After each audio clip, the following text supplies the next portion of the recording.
Hey everyone, it's Julie B here with Be Smart Social Media and another tip for your e-commerce brand. E-commerce and social media advertising has come a long way over the past 10 years, and we use it for several of our e-commerce clients. Now, we're going to talk today about the Facebook and Instagram platform. When we're talking about running ads for an e-commerce store, we really like to focus on two very specific types of ads, but it's really more about the audience around the ad, not necessarily the type of ad itself. The first type of audience that's really great is if you have an email list. You can actually upload that email list into your Facebook audience account, and that enables you to create, number one, you can show ads on a different platform to your email list. So, it's good to show advertisements and promotions at various places, not just in email, because not all of us check our email. Not all of us look at email newsletters from even our favorite brands. Sometimes we get busy. We don't have a chance to look at those emails. So with Facebook email retargeting and the ad platform, that gives you the ability to show your ads to them on social channels and also on other sponsored pages.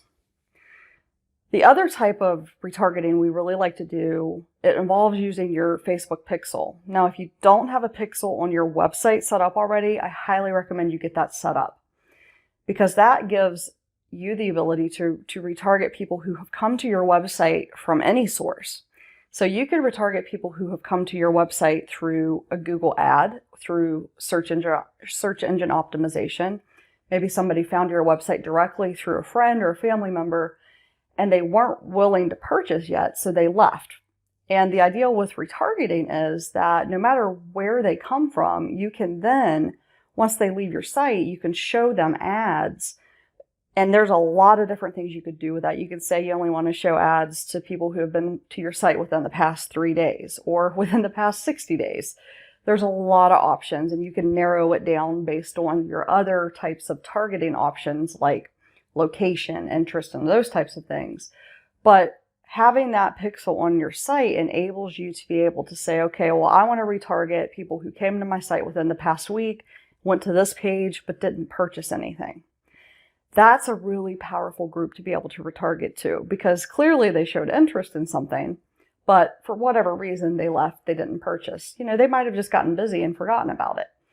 And a lot of the times I hear some feedback on this that it's a little bit creepy, it's a little bit stalkerish, and I understand that. Listen, I get that.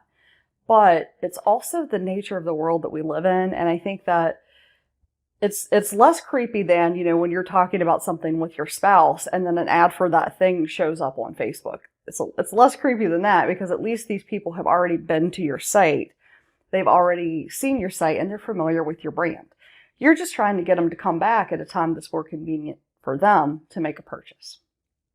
And so you want to make sure, again, you have your Facebook Business Manager set up. And then you also want to put a Facebook pixel on your website. And those are the two tools you really need to kind of do both of these types of advertising. But these two tips about your advertising can make your advertising more effective. It can make your entire marketing plan more effective. So if you'd like to learn more, if you have questions about either one of these things or anything really about e-commerce and social media marketing, don't hesitate to reach out. We're happy to answer your questions, and I look forward to making some more videos to help your business grow.